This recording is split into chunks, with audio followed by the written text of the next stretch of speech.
We're in a row house in Roncesvalles. It's an old Victorian that was built in the late 1800s. It has great bones, and we have tried to build on top of that and create a comfortable space for Sarah and her partner Garvin. I actually first started working with Sarah about 10 years ago. When she first moved in, we sort of did a facelift of the old kitchen. It was just a quick and dirty reno at that time. The kitchen was very dark. It was separated from the front of the house, the dining room and the living room. And they really wanted to open up the space and feel like they could see through their backyard. The back of the house is actually quite tight. And from a function standpoint, it was going to be a galley kitchen, but one of the things they wanted was a really big island. So we fit that in by doing one side of perimeter cabinetry, and we also did the other side with high storage. With a Victorian row house, the one benefit that does exist are really high ceilings. So we were able to take advantage of that and still allow for the pass-through around the island. In addition to figuring out more storage in this kitchen, we put in a ladder to be able to access that and utilize the 10-foot ceilings that are in the space. Once we found out that we could utilize higher ceiling height in the kitchen, we actually increased the height of the doors and added the transom. We thought that it was great. Not only French doors added light, but the transom added just that much more additional light into the space.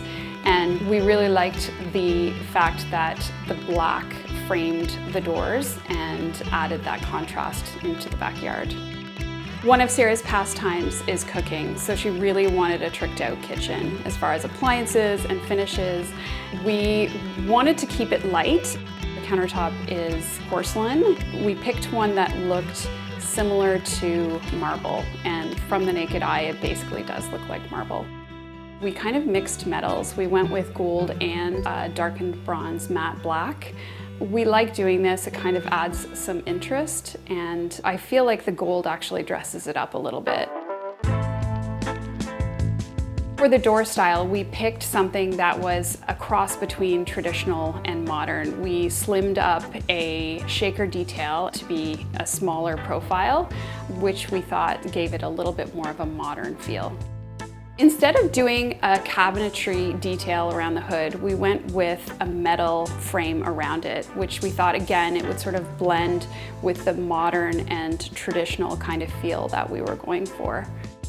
We like to do layered lighting in most of our kitchens. And in this case, we chose to do some really great lanterns that have some serious presence.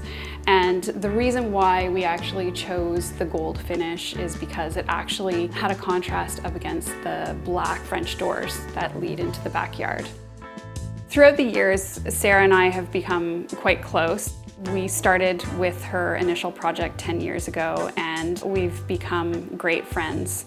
It's great to actually have that background and know from a function standpoint how they live and the style that they're sort of after. With any client, we sort of pick their brains as far as what they want and what their needs are, etc. But it's great actually working with a good friend.